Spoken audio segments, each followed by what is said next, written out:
Hello guys, good morning. Welcome to my idea project. Dahil wala pa akong customer sa aircon at saka refrigerator, gagawa po ako ng homemade inverter, compressor, refrigerator, tester. Ito po yung IPM UBW mainboard inverter compressor.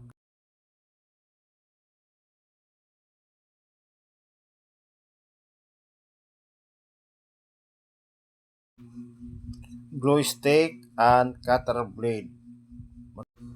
Junction box, square type, size 5 by 5 inches. At UBW socket,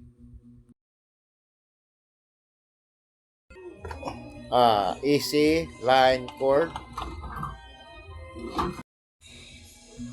mga mini files na gagamitin ko, isang soldering iron tip refresher, palagi pong magkintab yung dulo ng soldering iron tip. Gamit tayo ng electric drill, isang malapad na file, isang mini vice holder, at iba pa na hindi pa naipakita ko sa video. Ngayon, simulan ko na paggawa. Kaso, ano ko lang ha, i-summarize ko lang kasi masyadong mahaba. Meron naman akong ipapakitang diagram nito sa bandang huli. Magpatugtog tayo ng non-copyright music habang ginagawa ko.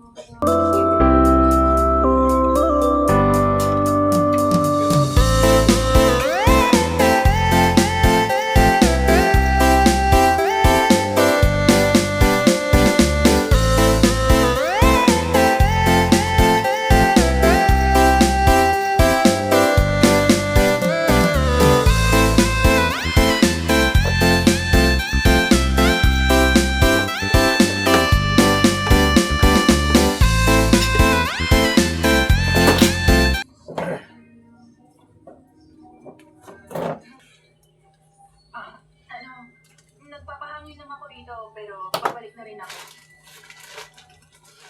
Bumalik na tayo. Hindi okay lang. Kaya kong bumalik mag-isa. Marami ka nang nainom. Pero, okay lang talaga ako.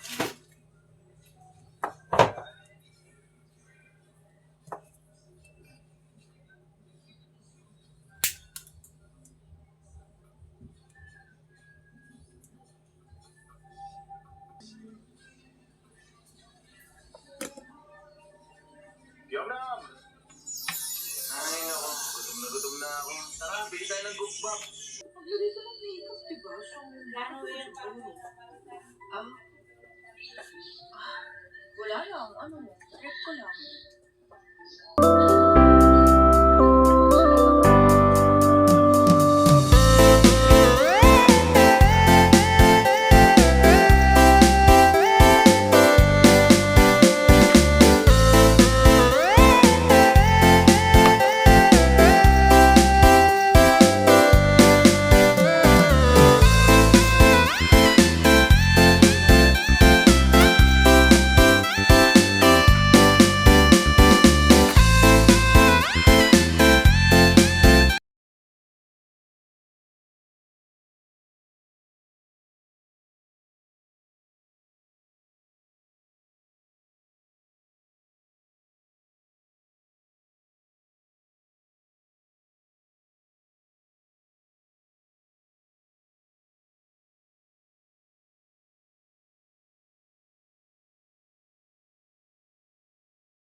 Testingan po natin yung UBW socket. Ayan po. Tapos na po. Na-assemble ko na po yung aking project. Yung switch po ng thermostat. Nasa taas po yan. Yung switch na yan ay galing po yan sa thermostat signal. Yan daw po ay UVW socket. Itatakip ko na po ang cover. At na magsimula na po tayo mag-testing ng compressor. Mag-testing na po tayo. Ito po ay current, nasa 0. Pag-monitor natin ang current dito. Ang voltahe naman dito. Ito po, yung blue dito ay nasa test probe. Ang blue ay U. Ang red wire ay nasa passive test probe. So, bantayan natin kung ilang voltahe pag-start ng inverter. Ito po yung ginawa kong homemade universal inverter compressor tester. Gamit na po natin. Actually, pwede naman po siya baliktaran.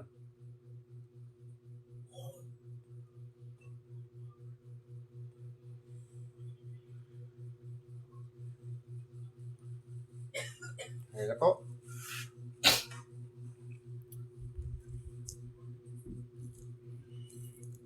Nakakabit na po yan. Yung blue ay U, yung pula ay W, yung black ay B. So, pwede yan baliktaran. Sinubukan ko na. Palagi suction ng pumapasok dito sa condenser naman ay discharge. Kung magkabaliktad naman, pagbaliktad yung imbis na discharge naging vacuum, baliktaran mo lang yung U at saka W.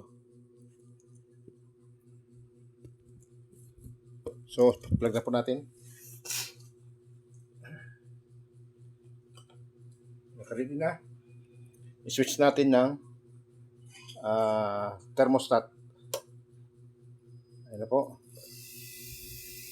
Yung current po niya ay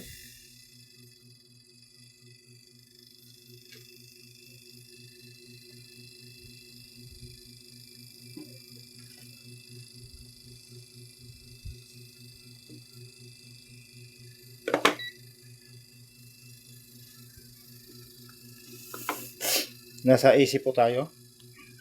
Yan, 52 volts AC sa 3-phase. Hindi po ito direktang 220 volt, kundi signal po o frequency. Kung direct siya na 220 AC, sabog po itong inverter. Ayun na po. Hintayin po natin na mag high speed. So, naka low speed po tayo.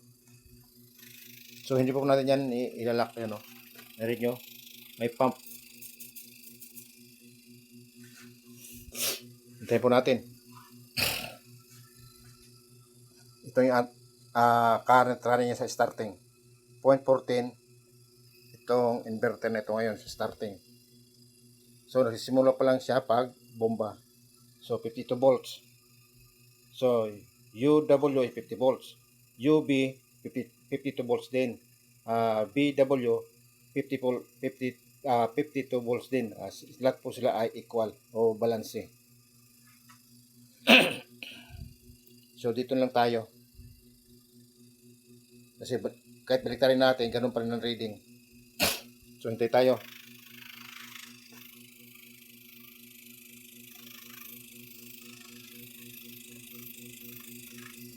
Ganito po pag-testing ng compressor. Pag-isolation. Kung nagdududa ka na walang lamig o gumagana yung compressor, walang lamig, dito ang problema. Kung nagdududa ka naman na hindi gumagana ang compressor, so yung mainboard dito o IPM, i-separate mo, tanggalin mo, at ito ang gagawin mo ngayon. Temporary. Ngayon, pag nagbomba siya, so dito sa mainboard ang problema, yung original na nakakabit sa refrigerator. So madali pag-isolate, madali sa oras.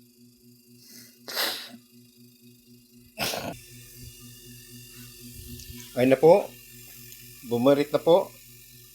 Kanina ay 52, ngayon 124. Ito naman po ay yung 0.14 ay 0.31. Kita mo, tipid po yung inverter. Yan, malakas na oh.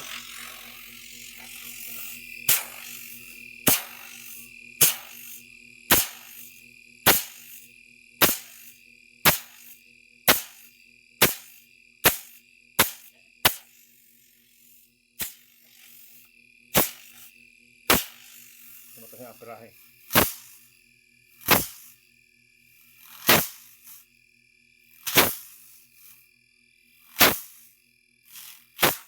So,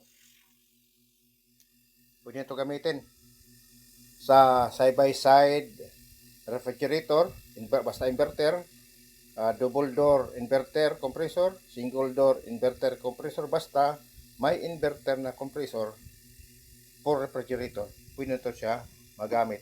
So, this is very helpful po ito. Madali ang isolation. So, gamit ko po ito. Ngayon, in case na may customer na magpaayos ng inverter refrigerator. So, tapos na po ito siya. Napakita ko na pag-testing. Yan po. Patayin na po natin. Then, bunot ang plug. Yan.